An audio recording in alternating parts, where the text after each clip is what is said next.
is episode number 156 of the Spycraft 101 podcast. Joining me today is Dan Lawton. Dan received his bachelor's degree from the University of Notre Dame and graduated with his Juris Doctorate from Georgetown University Law Center in 1986 and has been a practicing attorney in San Diego, California for many years. He's also taught at the Thomas Jefferson School of Law since 2001 and has written articles and short fiction which have appeared in numerous publications. I invited Dan onto the podcast to discuss his first nonfiction book titled Above the Ground, a true story of the Troubles in Northern Ireland, which is in stores now. It's the story of Kevin Barry Artt, a young man who was convicted of a murder he did not commit in Northern Ireland in 1983, and who subsequently escaped from prison and went into hiding in the United States for many years until he was captured again in 1997. His story of exoneration and delayed justice is one that has to be heard to be believed. But before we get into this story, I want to thank all my patrons over at patreon.com, including Jeff M. and Nathan H. If you're interested in supporting this program and all my other efforts, you can subscribe to my page at patreon.com. My Patreons get exclusive access to long-form blog posts that dive deep into some of the most amazing stories in the history of espionage, and receive free or discounted books and products from the Spycraft 101 store. That includes a free PDF copy of my own first book, Spy Shots Volume 1, 101 True Tales from the World of Espionage. You can also listen to some of my exclusive podcast episodes where I review films and TV series from the espionage genre. Just click the link in the show notes of this episode to see some of my free articles there and sign up for more exclusive content as well. Dan, thank you for joining me today. Justin, it's great to be with you. Terrific. I've had several episodes in the past that focused on different aspects of the Troubles, but Kevin's story was completely new to me at this point. So I'm really glad that we're able to talk about it today because it is quite a story, as you know better than just about anyone. It's a unique story. It's the only story of an innocent protagonist who is falsely convicted of a Troubles murder and escapes from the Maze prison and is ultimately vindicated by a court. So I think it's a special story, and I hope your listeners might give it a chance too. It certainly is, yeah, and I certainly hope they will as well, because we never can cover the full story here in the podcast, and it's always fantastic to go and read the book afterwards for a lot of new insight, even after listening to the conversation. But because this is your first book, Dan, why did you choose this as the topic? I chose it as a topic because I thought, delusionally, I guess, that I was the person in the best position to write the story. I wanted to tell the story. I say delusionally because I had never written a nonfiction book before, and I needed to educate myself on how to do that so that I could do a good job of it for the reader. But I first started thinking about the idea of writing this book 25 years ago, maybe longer. But it took me a long time to get the rights. I didn't get those rights until 2016. It took me about 16 months to do the research and the writing. So it was a long journey. Okay, I see. And as I understand it, you knew Kevin, or you know Kevin personally. Is that right? Yes, I met him in 1992 in San Diego. He was in the jail down here. He had recently been arrested by the FBI on an extradition warrant. He had a public defender at the time named Mark Geller, and he knew that the law firm that I worked for at the time, which was then called Loose Forward, did pro bono work for applicants for asylum, immigrants who were seeking asylum in the United States. So he and I had a phone conversation, and he invited me to go over to the jail to meet with Kevin Barry Artt. So I met with him for the first time in June of 1992 and listened to his story and found several elements of it fantastical, maybe unbelievable at the time, and they all turned out to be true in the end. Amazing stuff. So I wanted to start at the beginning, which of course is usually the best place to start. Since he was wrongfully convicted of this murder, who is it that he was convicted of murdering in the first place, and what actually occurred there? The victim of the killing was Albert Miles, and he was a 49-year-old British prison official. He was the deputy governor of the Maze prison, governor being a British term. Our American equivalent would be warden. The number two in charge of the prison where the most notorious IRA members were held. It was considered the highest security prison in Europe, state of the art. And it had become, Justin, a focal point or a crucible for the Troubles in the 70s in the following way. There were protests that went on inside that prison by IRA prisoners who protested the British government withdrawing essentially political prisoner status from them. And these protests culminated in the hunger strikes of 1980 and 1981, in which Bobby Sands and 9 other men lost their lives. There was very rough treatment of the prisoners by the guards during these protests inside the Maze prison, and that in turn provoked a counter-reaction on the part of the IRA, an assassination campaign in which the IRA started going after British prison officials and guards on the outside. And Albert Miles was a victim of that assassination campaign. He was shot to death in front of his family on November 26, 1978, on a Sunday night in his home. Okay, so this is a case where they just knocked on the door and he or his wife or whoever answered and they forced their way in and shot him, something like that, I take it? That's exactly what happened. Okay. And I understand that he was the victim of the murder, but was he like kind of credibly accused of the cruelties that the IRA prisoners were complaining of at the time? I mean, was he especially difficult on the prisoners, do you think? The prisoners viewed him, well, he wasn't, on the line and in the cells like the guards were. He was the deputy governor of the prison. But he had come up through the prison ranks, and he was, very close and had really good relationships with the men under his command.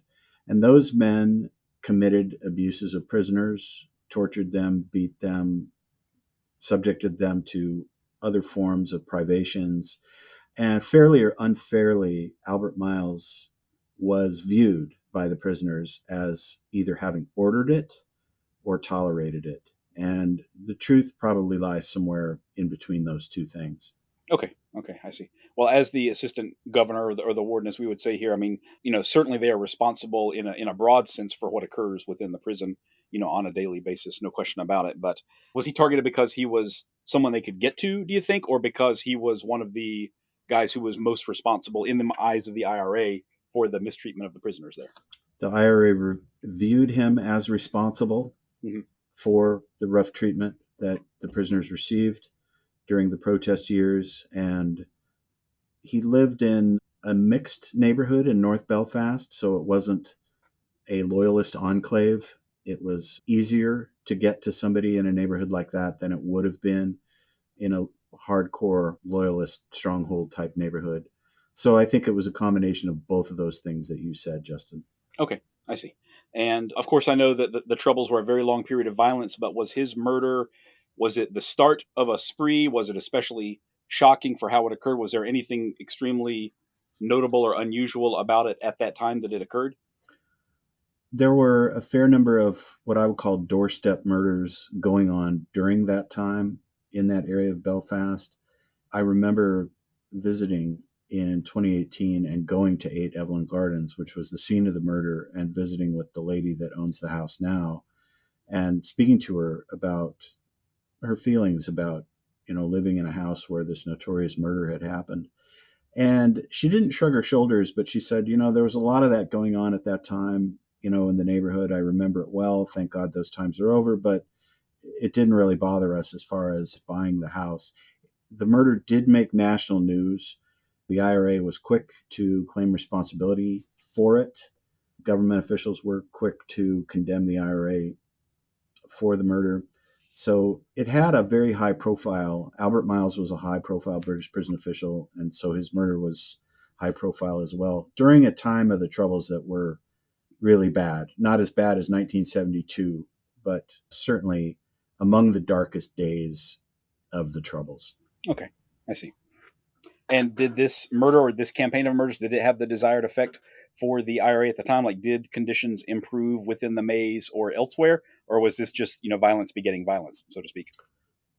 I would say it was violence begetting violence. The conditions did not improve. You had the two forces that were opposing each other in the Maze prison, the British government and Republican prisoners, were in a way like the immovable force against the irresistible object. Hmm. The British government was out to crush the IRA, to put its men in Milltown Cemetery and in the Maze prison and other prisons. The IRA was on a mission to drive the British out of Ireland by any means necessary, including very violent and brutal means. And between the two, although there were efforts at compromise, there were secret peace talks, there were negotiations over ending the protests and so forth, in 1978, neither side was giving any ground. And as I said earlier, these protests, which started with the so-called blanket protest in 1976, didn't come to an end until 1981. And that was after 10 men had starved themselves to death in My gosh. 1980 and 1981. And as a college kid at the time, and consuming, American news reporting about it, American journalism, I found it really hard to discern good guys from bad guys. As an American, of course, we always want to know who are the good guys and who are the bad guys. Those lines aren't always so clear. Were these guys terrorists? Were the British government the bad guys? Was Thatcher doing something immoral? Was the IRA doing something immoral? And I found that journalism, at least the journalism that I consumed at the time, which was produced by American journalists, didn't do a good job of explaining what the troubles were all about. Yeah, I can certainly understand that. I found it very confusing as well, especially growing up, and I've gotten a lot more insight now, but I wouldn't say that I have a clear understanding of the conflict because it is so complicated and it does go back so far. Even though I've read several books about it and had several discussions about it and all that, but I still have a long way to go before I think I can really form a clear opinion on all of it. But I want to go back to Kevin. So Albert was killed at home, but how did investigators ultimately zero in on Kevin as one of the prime suspects? There was an informant named Maurice Gilvary who was a double agent. He was an IRA man, but secretly in the pay of the British government. And he fed them the name. Kevin Barry Artt was already well known to the security forces because of his work for Ace Taxi, which was an unlicensed taxi company that served Catholics in Belfast who otherwise would not have had a safe option for getting from A to B. Although they interrogated him for 7 days in 1978, soon after the murder, in Castlereagh Interrogation Center, they let him go without any charges, and then 3 years passed after that.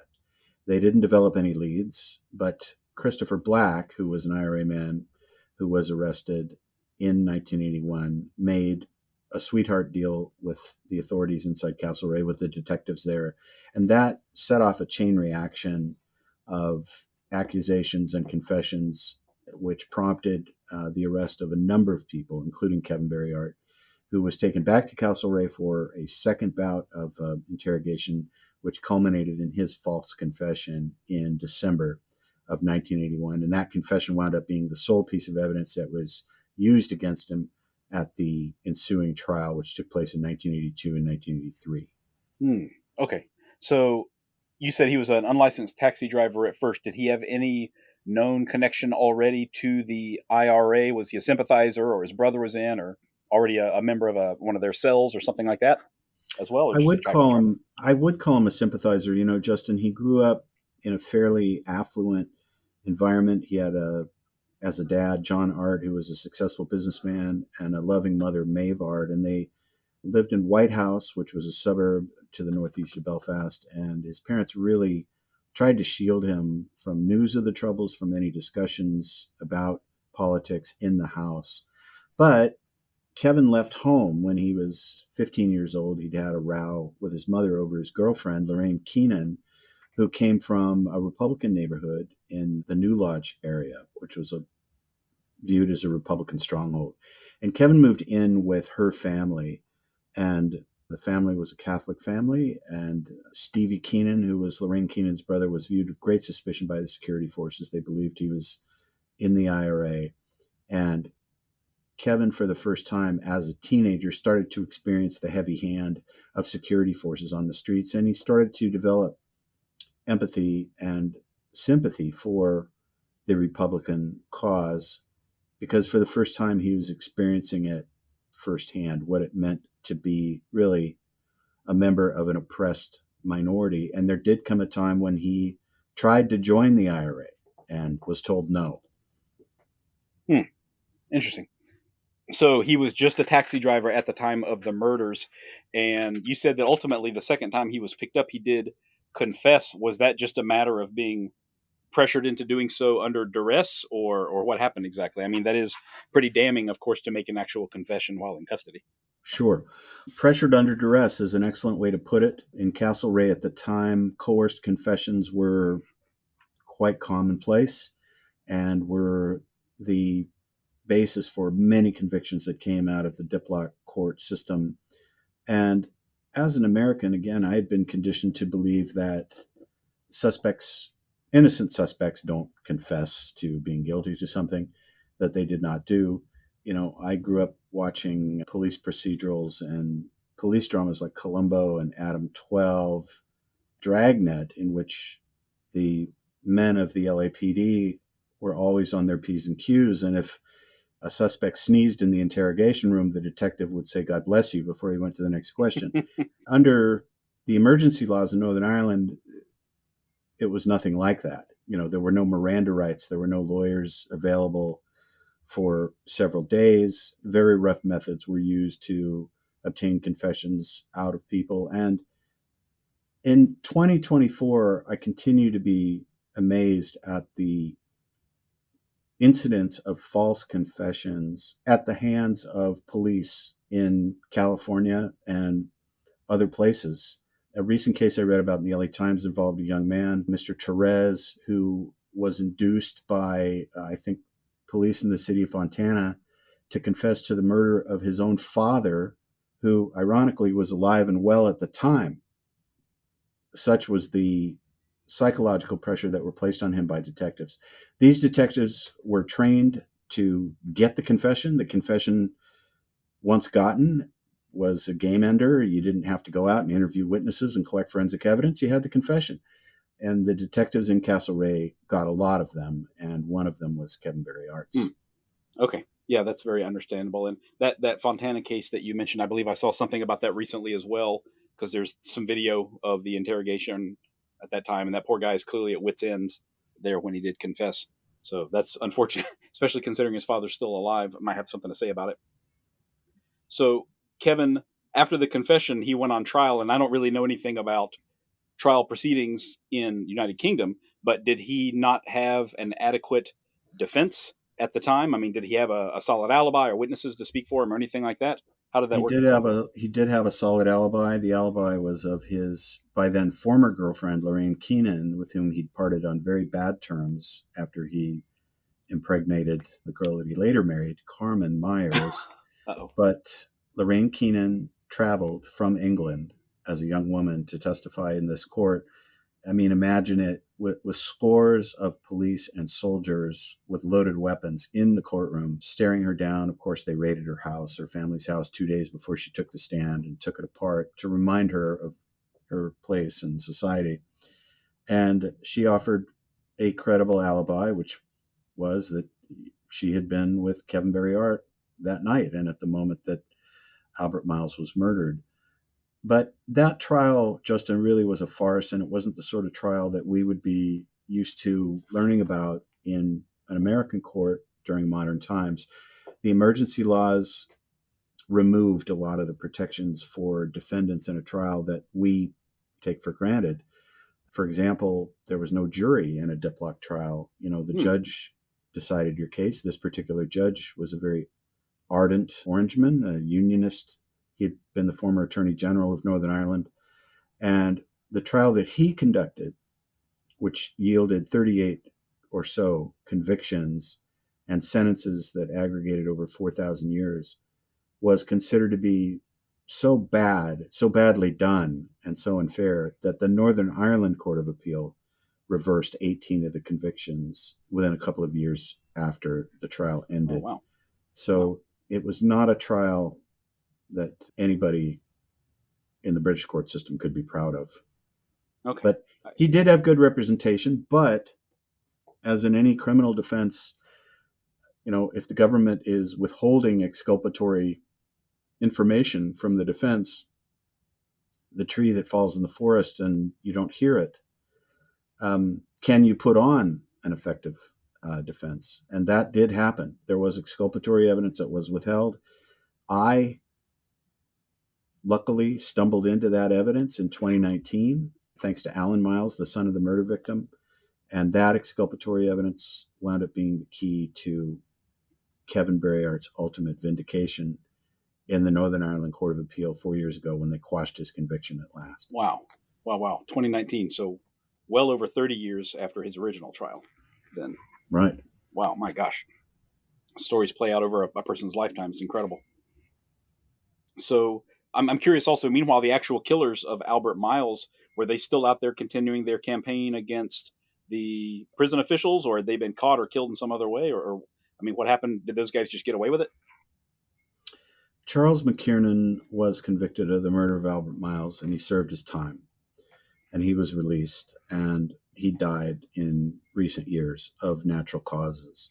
Maurice Gilvary, who I believe to have been the other gunman and died in 1981, was shot to death by the IRA and his body dumped by the side of the road after the IRA discovered that he was a double agent and had been working for the British. Oh, wow.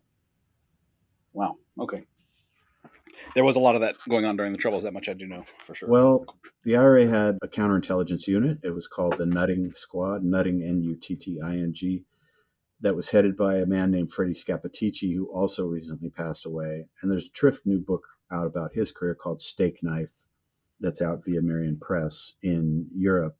And Freddie Scappaticci and his men had the job of hunting down those in the IRA who were informers, double agents, interrogating them, and then executing them after everything that could be learned from them was learned.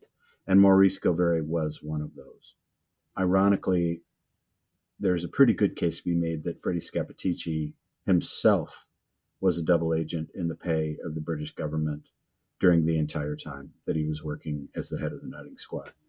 And your podcast is interesting to me, and it's so good. And one of the things that is fascinating to me about it is the emphasis on spycraft and on espionage. And the Troubles exemplify a lot of things, and one of the things they exemplify is espionage and how it can be practiced badly, how there can be different agencies that are working in the blind from each other, sometimes at cross purposes, accidentally. You know, in Northern Ireland during the Troubles, you had MI6, you had MI5, you had the RIC Special Branch, you had the MRF, General Kitson's unit of the British Army. And they didn't always know what the others were doing. And there was a great deal of intrigue and deception and betrayal on all sides during that time. There really were just tremendous layers, like you said, and like the compartmentalization that went on. That so one side did not know or the left hand didn't know what the right hand was doing, and led to a lot of confusion and unfortunate tragedy and prolonging in some cases of the conflict. No question, but it's amazing that the Brits were able to penetrate the IRA at so many levels, and yet the IRA kept up the fight for so long after that as well. It really is an astonishing conflict in so many ways. Everything you said is correct, and lest your listeners think this is all ancient history. This all ended, with the Good Friday Agreement in 1998. Thank God it's all over. And that is true to a degree. But one of the present day reverberations of those injustices that were perpetrated is the British government's continuing effort to this day to keep secret the dirty laundry of its dirty war against Irish republicanism. And one illustration of that, Justin, is a case that's going on in San Francisco right now, in which the British government is fighting me to try to keep secret the records of its investigation of the shooting of Peter Heathwood, who was Kevin Barry Artt's landlord, in 1979. I have filed a motion with the court up there, the U.S. District Court in San Francisco, to unseal the records of the investigation of that shooting, which bore a lot of hallmarks of state collusion.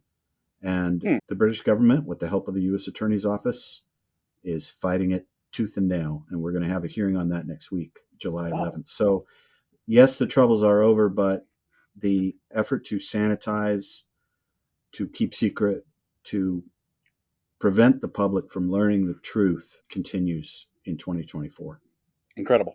Incredible. I believe that shooting of Heathwood is described in the book as well, isn't it? Yes.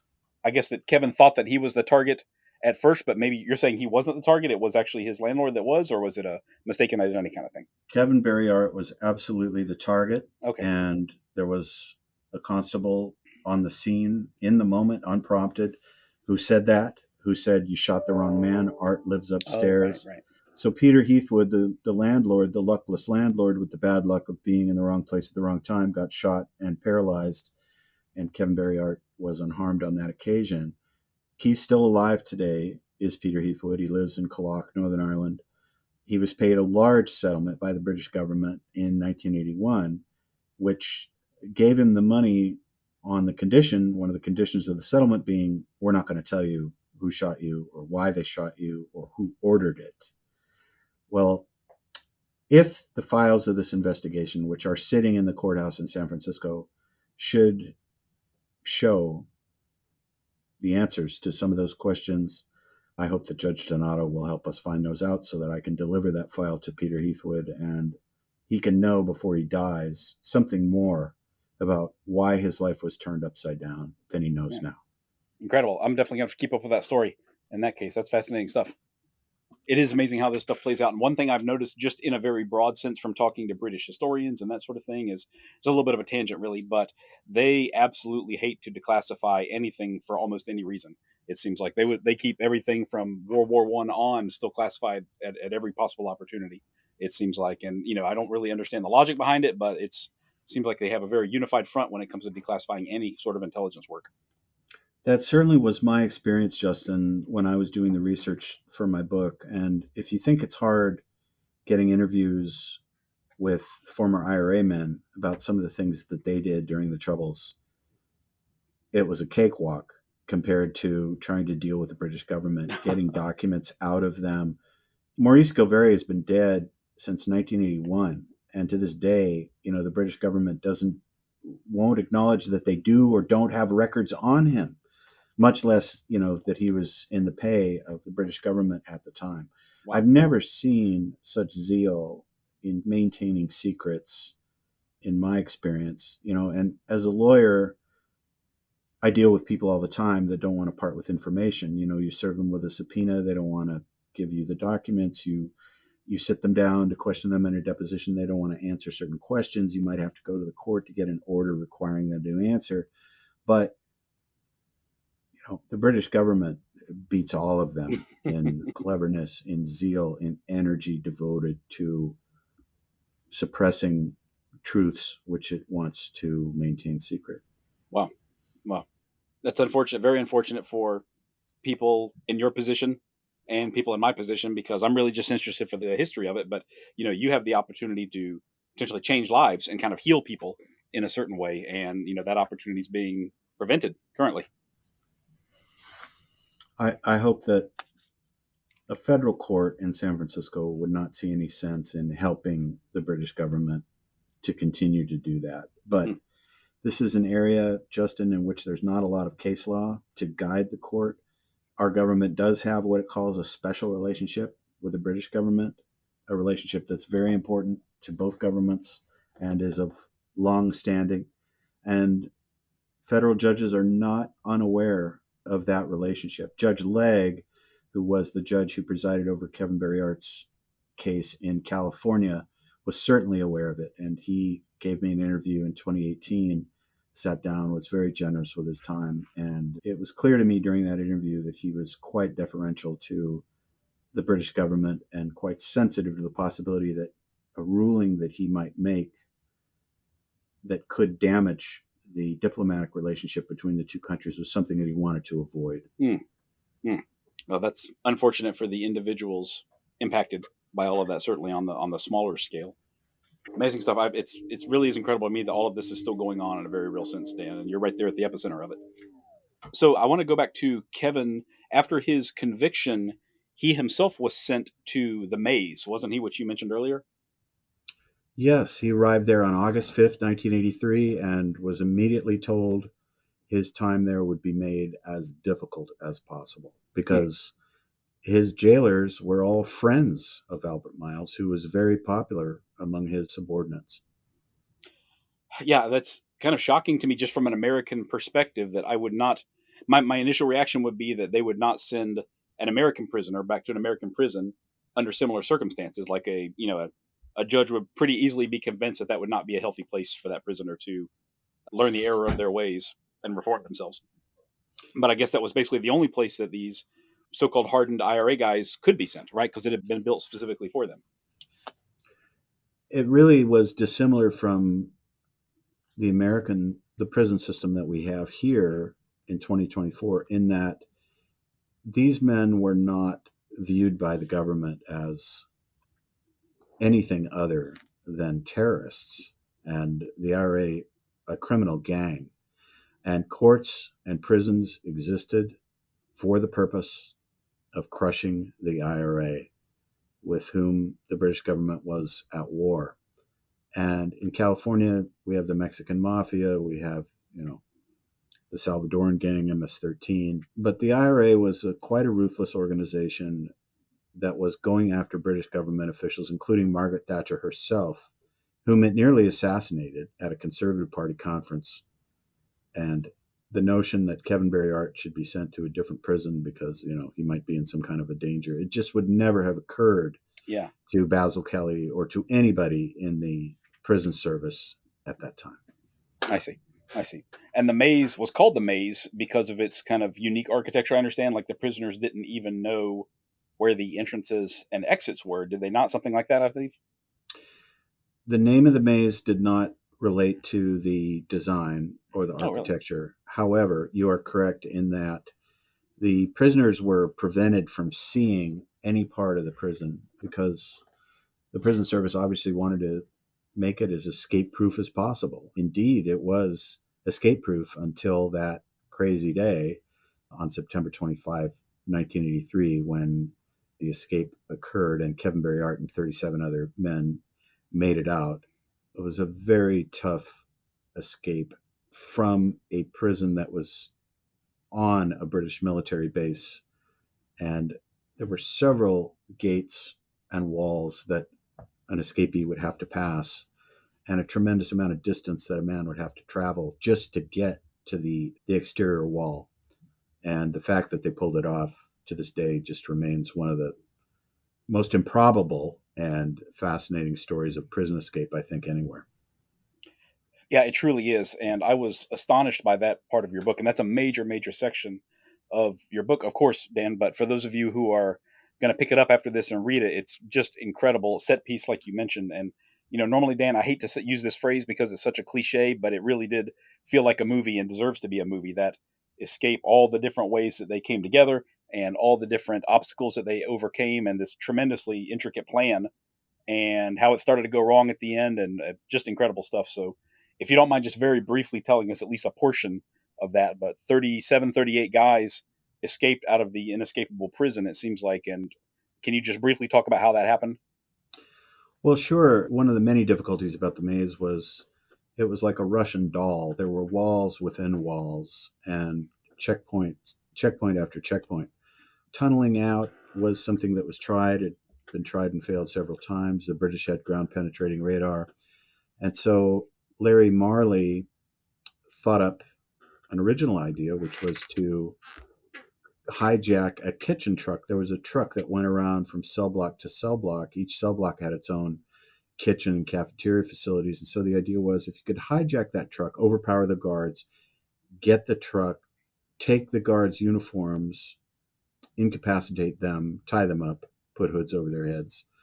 You could pack a load of prisoners into the back of that truck, and then you could put a uniformed prisoner up in the front seat with an orderly, a guy that worked at the prison who would be at gunpoint, and drive it out the front gate.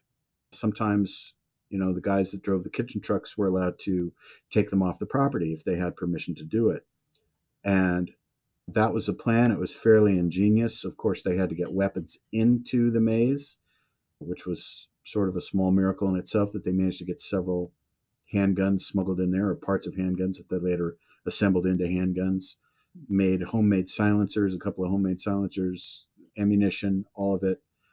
And then they had to take down a couple of dozen guards in H7, hopefully not kill or injure any of them along the way, and get out the front gate without being detected. That was the plan, and it unfolded almost perfectly until the very last moment when the exterior gate opened partly, but then an alert and brave prison guard who was just coming onto the shift and realized what was happening drove his car up and blocked the exterior gate so that the truck in which the prisoners were riding could not exit, which prompted the prisoners to bail out of the back of the truck and start running for it, running out through the gap in the front gate.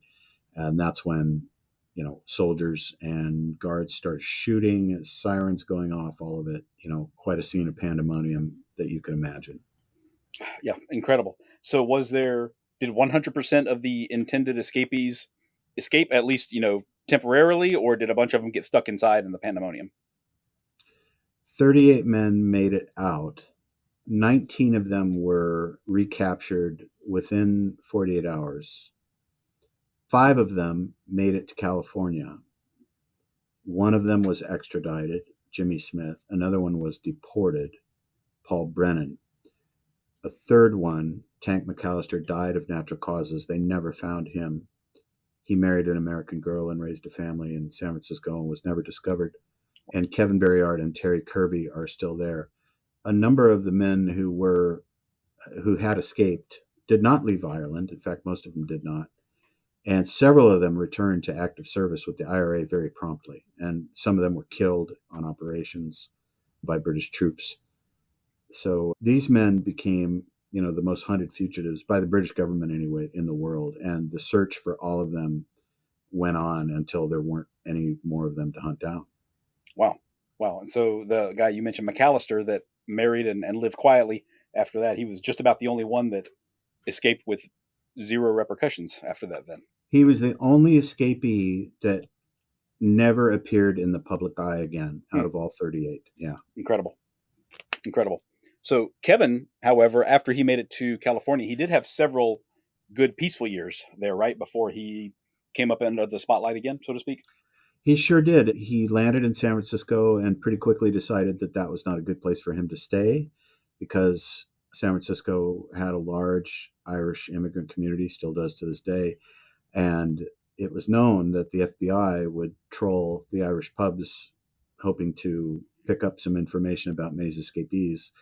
So Kevin wanted to get away from there. That prompted him to move south. He settled on San Diego almost on a whim, I think. Decided he loved it and very quickly became, kind of a beach bum, was very popular, with friends. He had an alias by this time, did his very best to maintain a low profile and avoid Irish people. Yeah, he did fairly well for himself for a while there. I guess he kind of bounced around, had a number of odd jobs, but it was a fairly quiet life, and he was just, reinvented himself essentially for quite some time. But how did all of that come to an end ultimately? The government's version and the true version are two different things. The government would have us believe that the RUC, the Northern Ireland National Police Agency, maintained a database of fingerprints and shared it with the Attorney General of the state of California and asked the state authorities out here in California to periodically run the RUC fingerprints of the escapees through the California database and see if there were any hits. And Kevin Barry Artt, in order to get his license to sell cars, he was working as a car salesman, had to give his fingerprints. And during one of these checks, there was a hit. And then it was just a matter of finding out exactly where he was. The true version is that there was talk in a pub in San Francisco, and a lady named Kathleen Mills gave me an interview and told me about how her boyfriend had come home one night and learned that there were Mays escapees living in California.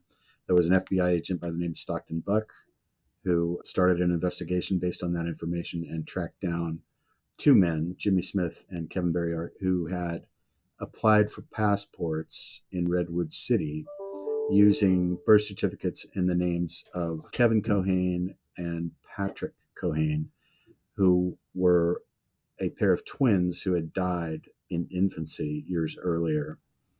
And depending on which story you believe, and maybe both stories are true, as often happens with Irish stories, or at least some of the Irish stories I learned about when I was researching this project, both men were arrested by the FBI on the same day, June 3rd, 1992. And soon after that, two other maze escapees were also arrested in the Bay Area, Paul Brennan and Terry Kirby. So the question then, I guess, is when or how, I guess you would say, to extradite them. And is this where you kind of entered the story yourself? Yeah, this is where I entered the story myself. The arrests made headlines in San Diego, front page down here. IRA terrorist apprehended by FBI. And the British had gotten a sealed extradition warrant issued by the U.S. District Court in San Francisco. And so the U.S. Attorney's Office set about starting the process of extraditing Kevin Barry Artt and Jimmy Smith, put a prosecutor in charge of it, Mark Zanitas, who was very experienced and effective in international extraditions. And maybe he thought it was going to be a bit of a laydown because at first blush, these men were convicted criminals. They were international fugitives, and why shouldn't they be extradited, right? But we had a relatively new treaty at the time, the Supplementary Extradition Treaty between the US and the UK of 1985, which had a clause in it, Article 3A, that empowered US courts to look into the fairness of the trial in the home country and look into whether the extraditee was being sought in order to persecute him for his political beliefs rather than for a legitimate law enforcement purpose. And this clause, Article 3A, was authored by none other than the man who is our current president, President Joe Biden, then Senator Joe Biden, who thought that the modified extradition treaty that was coming before the Senate did not have adequate protection for Irish Republicans who were fleeing British persecution. So, in a way, President Biden is part of the story too, Wow. although I don't think he realized it at the time. Fascinating. So this ultimately is not a quick extradition, as I assume that the British government had hoped for. How long does this proceeding, I don't know if I'd say drag out, but how long does it take to finally work its way toward resolution? Drag out is a good term for it, Justin. I mean, it took 8 years in all. 8 years, and my gosh. It went up and down to the Court of Appeals, the Ninth Circuit, from the trial court level. And it started in 1992 and it ended only in the year 2000 when the British finally dropped it, the Good Friday Agreement having taken effect and providing for the release of all prisoners, no matter what they had done, from the maze. And it was an ultra marathon of litigation. My gosh. Was Kevin in jail the entire time? Was he ever let out on bail or anything like that? I assume not, as a convicted murderer. He was in jail for much of that time, but he was released on bail in January 1996 on a $500,000 bail bond. Okay. To the shock of the British and the prosecutors, who thought it unthinkable that a convicted murderer, an escaped prisoner, an international fugitive should be released on a bail bond. But Judge Legge duly ordered it. The Ninth Circuit approved it. He had to go back in when Judge Legge ruled against him and ruled that he should be extradited. But then when the Good Friday Agreement came about, he came back out again. All of this, of course, over the strenuous objections of U.S. and British authorities. But all told, during that 8 years, he spent over 4 years in jail in the Bay Area, waiting for his extradition case to resolve. My gosh. Dan, what was his mentality like through all of this? Because this guy's life has been, caught between these incredibly powerful forces, and he's had no control over his life hardly at all since he was, 19 years old or something like that. Like, what kind of effect had this had on him by the year 2000? Justin, I would answer it this way. I had hundreds of phone calls with him, maybe thousands of phone calls. He would call collect from the jail. And on this or that particular day, maybe I wouldn't be having a good day because of something that was going on in my law practice, or, the stress, just the ordinary stresses of practicing law. But he was never other than cheerful and optimistic and positive at all times. My gosh. It was amazing to me. And I remarked on it more than once and said, I'm just amazed that you are able to maintain such an upbeat attitude despite all of these terribly depressing circumstances. And he would sort of laugh that off or shrug it off and say, oh, well, Dan, I don't have any choice, as though it was just so obvious that he didn't have any choice. Well, he really did have a choice, because there are a lot of people that are in the prison system or who are accused of terrible crimes, and they succumb to depression, drug abuse. They give up. They can't stand it anymore. They're not built for that kind of stress and privation. And he really was a model of positiveness and cheerfulness at all times. And I marvel about that to this day. That's incredible. I was not expecting that, honestly. I expected him to be quite bitter about his circumstances, and he would have certainly had a right to be. He had every right to be, and with one exception, I've never heard him be bitter or say anything that sounded bitter. My gosh. What was that one exception, if you can recall? In 2019, a gift fell into our lap, and that was something called the HET report, which was a secret British government report that came to us from Alan Miles, the son of the murder victim, who had received a copy of this report from the Historical Inquiries Team, which was an independent agency that the British government set up in order to give fresh information about cold cases to families who had lost loved ones to Troubles murders. And this document, the HET report, which Alan Miles sent to me without me even knowing it existed, he sent it to me unprompted, came out of left field, had exculpatory information in it. Alan didn't tell me who I could or couldn't share it with. He didn't attach any strings to it. So, of course, I sent it to Kevin Barry Artt right away.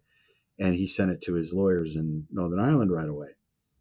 But on reading it, Kevin realized the details, specifically that his suspicions that there was exculpatory evidence that the prosecutors, that the police had withheld from his defense in the early 80s, realizing that that was true, and here were the details of it, I think really brought him down. He used the B word, bitter. He said, I'm a little bitter about this. But it was just a flash, maybe he was having a bad day that day. And of course, the HET report was golden. I mean, it was the silver bullet that was used by Kevin's Irish lawyers to persuade the Northern Ireland Court of Appeal that this was a rotten conviction and that they should quash it. And they did. Wow. And not until 2019 then. In 2019, we got the document. Okay. The appeal was resurrected, had been resurrected before that, maybe in 2017 or so. And it all came to fruition just in the first quarter of 2020. It got slowed down a little bit when the pandemic hit. So there was a court hearing that was scrubbed because of that. But they ruled via teleconference in May 2020 after reviewing the amazing legal work of Irish barristers Fiona Doherty and Andrew Moriarty that Kevin had been unfairly and wrongly convicted of murdering Albert Miles. And I've heard this saying that's attributed to the Reverend Martin Luther King Jr. that, the arc of history is long, but it bends toward justice. Well, this was a pretty long arc, but in the end, it did indeed produce justice. Incredible stuff. So he was, in 2020, he was around roughly 60 years old by that time, right? That's right. I mean, this had been 2/3 of his life had been taken up by this, all because a informant wrongly accused him, and then, a confession was extracted several years later, and that just determined the entire arc of his life.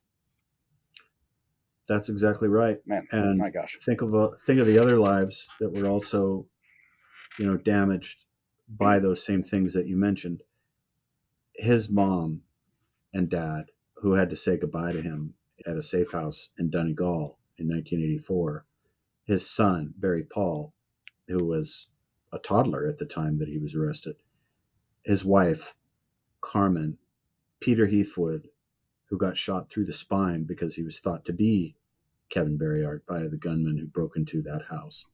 When I learned about the Troubles and when I went on my research trips, and I took 6 of them to Northern Ireland during my research, I just found a countless number of stories like this in which entire families and everybody in the family had been damaged in some way to different degrees, by the tragedy or the injustice that happened to this one particular guy who was a father or a brother or a husband, or in some cases a wife.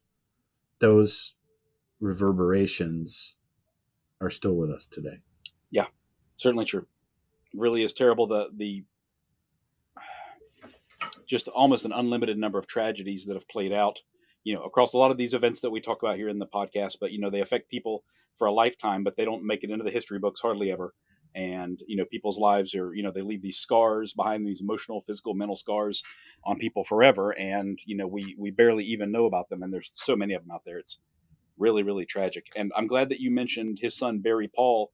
Correct me if I'm wrong here, Dan, but I believe that Kevin mentioned in one of the emails that you printed in the book that he had only spent about 4 weeks total with Barry Paul during his entire life. Is that about right? 4 weeks of his life spent with his son, roughly, face to face? That's right. Barry Paul has managed to visit his dad in California, but, for almost their entire lives, that father and son have been apart. Yeah, incredible. Yeah, he's a middle-aged man now, I assume, and man, that's just Yes. terrible. It's terrible. He's a dad in his own right, so Kevin Barry Artt is a granddad. Wow. And those grandkids, of course, he's never met. Yeah. So now that he's been, well, I guess was it overturned or vacated? Like, is there a legal term for what happened exactly? Is he a totally innocent man now? Like, is he Their free to term travel for it if is he wants? quashed, and they quashed it, and they didn't make a finding of actual innocence, as some of the courts in America now, there's a way to find a convicted defendant actually innocent. Mm-hmm. But they did find that the conviction was, to use their term, unsafe, that they had doubts about the fairness of the trial and the justice of the verdict. And they left it at that. They quashed the conviction, is the term that they used. Okay, I see. So it's something, but it's not everything that I guess it could have been in that case. It's not a finding of actual innocence. Yeah, and sure, if we were writing this, to have a really Hollywood ending, we would write it to say, and the court found that he's actually innocent, and the actual killers are these other people, but they didn't do that. Okay, I see. So does he still have like an international criminal record then, technically? I mean, is this, I know it's going to have an impact on his life, but does it have an administrative impact even now? Well, that can, when a court of appeal quashes a murder conviction, it doesn't go back and erase all those records, right? That are sitting on courthouse shelves and permanently enshrined on the internet in PDF. So, it doesn't translate into a green card or something like that. He lives openly and has lived openly ever since 1992 in San Francisco. He has a work permit that is annually renewed by Homeland Security, pays his taxes, and really is an open book as far as the government is concerned.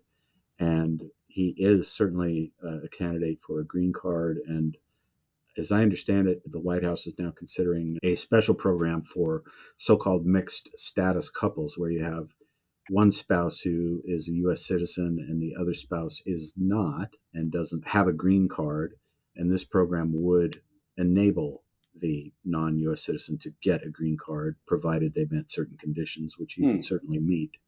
So, his wish is to become an American, but another wish that he has is to return to his home country, as he's put it to me, to walk down the stairs of the airplane and get down on his knees and kiss the ground, because he will always love Ireland and the Irish people who are his countrymen and women. Wow. Yeah, well, I certainly hope he achieves that one day in the future. Me too. And what is he doing now? He's just working and living a normal life, or as much of a normal life as he can at the moment in San Francisco then? His life has been normal for a long time. I've made fun of him. I've said, you're like the Irish word cleaver. You're not old enough to remember that show, Leave It to Beaver, but I am. There was a very wholesome dad character on that show, played by an actor whose name I forget, but that's him. That's Kevin Barry Artt today. He's got two teenage kids. The older one just finished her sophomore year at university. The boy, I believe, just graduated from high school, and he's got a thriving business in San Francisco, remodeling homes, painting homes, doing custom work in homes. He owns two houses up there. I think he rents one of them out. He's got a place in Hawaii also, I think, where he goes for vacation. Maybe that's a timeshare. So he is a real model for any immigrant, or for any non-immigrant for that matter, for any natural born U.S. citizen, of what good you can do with your life. And that's being a good family man, a contributor to your community, and a good person. Oh, that's terrific. I'm glad he's found a measure of peace and happiness after all of these trials and tribulations then. In that case, that's good to know. Man. Well, Dan, what about you? I mean, this book is incredible. Now that it's published, are you working on another book, or is one enough for you now? What else are you working on at the moment? I think I'm through with Northern Ireland for a while, but I am working on a novel at the present time, and it won't have anything to do with Ireland or Northern Ireland. You know, I've got clients in a law practice, and I don't now have the luxury of 16 months of full time is what I took to research and write Above the Ground. I took a sabbatical so that I could give what I thought would be the proper amount of time and attention to it that it required. So a novel on the way, 2025, and we'll see. Okay, fantastic. And do you have like a website or social media profiles or anything like that? People can connect with you if they want to follow along or learn more? Sure. I've got a website. It's called abovethegroundbook.com. That's all one word, abovethegroundbook.com. There's links on there to my Twitter account and to podcasts like this one, and various, media articles that have come out about it. On Twitter or on X, it's Dan Lawton Writer. There's photos and video and other resources there. If you are a resident of Ireland or the UK, you might like the Irish UK version, which is called Hunted, the Kevin Barry Artt story, which is published by Marion Press. And if you're an American, you might like Above the Ground, A True Story of the Troubles in Northern Ireland, a little bit better. They're each basically the same book, but they're tweaked, to fit that particular readership. But whichever one you prefer, I do hope you will give it a chance. And I want to thank you, all of you listeners out there, for listening. And I want to thank Justin for having such a terrific podcast. It sounded like it started out with some question marks about what it could be, and now look at you. It's a great success. Yeah, I definitely appreciate that, Dan, and thank you for your time as well. Yeah, I strongly encourage you guys to read this book. There's so much more to this story that we have not had the time to cover here, but it is very riveting as a legal drama, as a prison escape, and as a reflection of the troubles themselves in Northern Ireland. So it's really got something for everyone there. So encourage you to pick it up. We'll link it up in the show notes, as we always do. Dan, thank you for your time. I really appreciate it, and best of luck with the novel as well. You're welcome, Justin. Good to be with you. Okay, take care. If you're interested in more of Spycraft 101, look for my page on Instagram at Spycraft101. You can also find more great articles on my website, spycraft101.com. Thank you all for listening, and I hope you'll stick around because there's lots more to come. Disclaimer. This podcast is for entertainment purposes only. The stories and statements expressed herein are experiences and opinions. They may not reflect the views of the host or the production studio. It's okay if you disagree with our content. No piece of media is right for everyone. If you love Spycraft 101, please check us out online, on Instagram, on YouTube, and especially on Patreon. Thank you for listening.